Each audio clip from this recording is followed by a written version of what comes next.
Have you ever wondered how the lots of pro player and streamer like Chris Hero are able to win every solo match? If you watch their stream carefully, you will notice that their level are always higher than the enemy Pokemon, and it's because of the rotation strategy they use. We all know that to carry a game, of course we need skill, but we also need the rotation strategy. And there are three types of rotation: rotation in the top lane, rotation in the bottom lane, and rotation in the jungle lane. And in this video, we will cover how to do perfect rotation in the jungle so you can get higher level than the enemy Pokemon. Now without wasting any time, let's begin the guide video.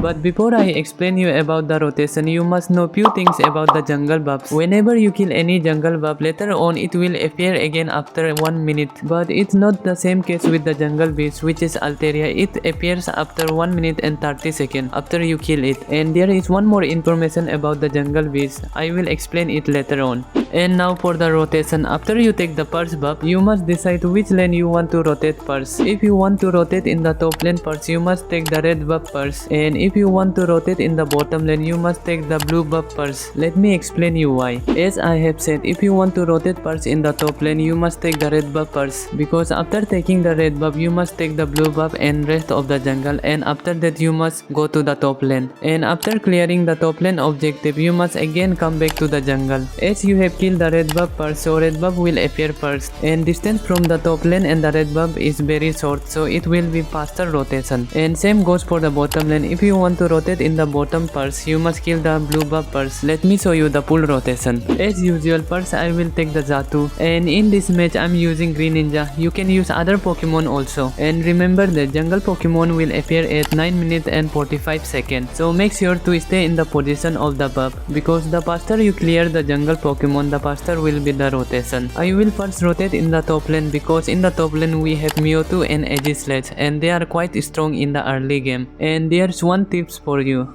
Always rotate in the lane which you think you can win in the early game, because if you lose in the early game, it will be so hard for you to level up faster. That's why I always prepare to go in the lane which has stronger Pokemon, especially for the early game. Remember that the beast will appear at 8 minutes and 50 seconds, so always try to reach in the top lane as soon as possible. I thought that Mewtwo and Aegislash will win in the top lane, but somehow they are losing right now. Remember this, exactly at 9 minutes one buff will appear here, and beast will appear at 8 minutes and 50 seconds. I don't know why enemy came to score. Never ever try to score or fight when the time reach 9 minutes, because at 8 minutes and 50 seconds the beast will appear. You must take the position to take the beast instead of scoring or fighting in the early game, because if you lose the beast fight in the early game, it will be massive loss for you. As you can see, I'm literally level 6 right now, and at level 7 most of the Pokemon get their power spike. As I have cleared all the objective of top lane, I'm again rotating back in the jungle. I'm little bit late here because I try to score in the top lane. Now you must take the red buff and the blue buff as soon as possible, because beast will appear at 8 minutes in the central area, and the central beast is one of the most important objectives, because enemy will also rotate in the central area. And I don't know why Tyranitar is still in level 4. Now it's time to take the central beast. I guess no one will come to contest this beast, because there are 2 players in the top lane and 2 players in the bottom lane. And as soon as you clear the central beast, rotate in the lane which is already winning, so you can get higher level as soon as possible. In the bottom lane my teammates are badly losing, but in the top lane we are able to win. Now I will go in the bottom lane, because I am little bit higher level than the enemy Pokemon and I can easily take them down. Remember this, the beast will appear again in 7 minutes and 20 seconds. As you can see, the enemies are still in level 4 and 5 right now, and literally I'm level 9. This is where you shine because of your level gap. I can just literally 1v3 right now. I don't know why Mewtwo and Aegislash just came to the bottom lane. One of them should have stayed in the top lane and guard the gold zone, as beast has appeared at 7 minutes and 20 seconds and there is free farm in the top lane. And remember that one more objective will appear at 7 minutes, that is Regieleki. Again I'm going in the jungle instead of going for the Regieleki. Do not try this at home, because Regieleki Regilik is one of the most important objectives in 7 minutes. Now you might be thinking that why I'm taking only the red buff and the blue buff by leaving those two small buffs, because those two buffs are important only if you are under level,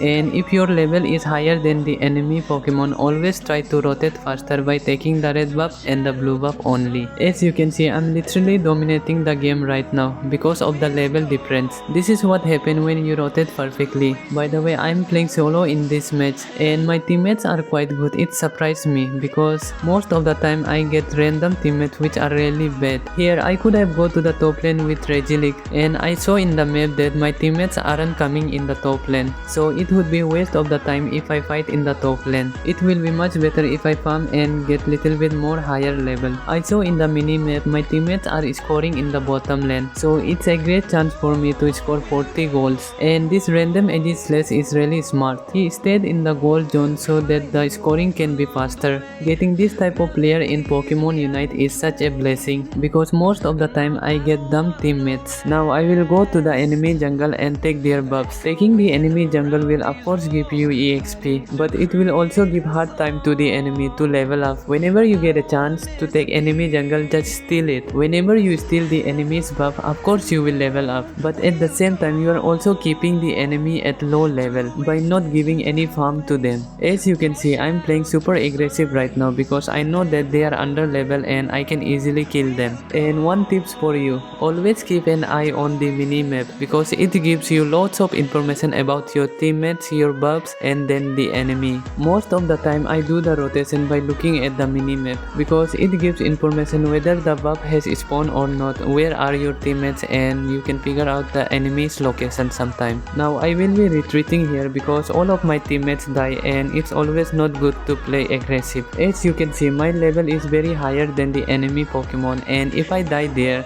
it will give lots of EXP to the enemy. Now I will try to defend here because I saw in the minimap that Mewtwo is coming for the backup, but sadly I died by the hand of Gengar. As you can see, the blue buff and the red buff in the jungle has spawned, but I will go to the top lane for the Regilik because Regilik is more important than jungling. Never ever try to farm at the time of Regilik because Regilik is one of the most important objective in this game. Always try to be present in the Regilik fight. If you manage to win in the Regilik fight, it will give upper hand to your team. As I have told you, the first spawn of Regilik is at 7 minutes. At the 7 minutes, the bottom Regilik is more important than the top lane Regilik because if you kill the bottom Regilik, it will give EXP to all of your teammates. As we all know, getting higher EXP in early game is very important. As you can see in the minimap, our team has split in bottom lane and top lane because enemies are more likely to defend the top lane because of the Regilik. If most of the enemy come in the top lane to defend Regilik, my teammates who are in the bottom lane can easily score. This is called the split strategy. Most of the time this strategy works out, but sometimes it doesn't work. But at this moment it worked perfectly. I saw in the minimap that my teammates are getting beaten up badly and two of them just died.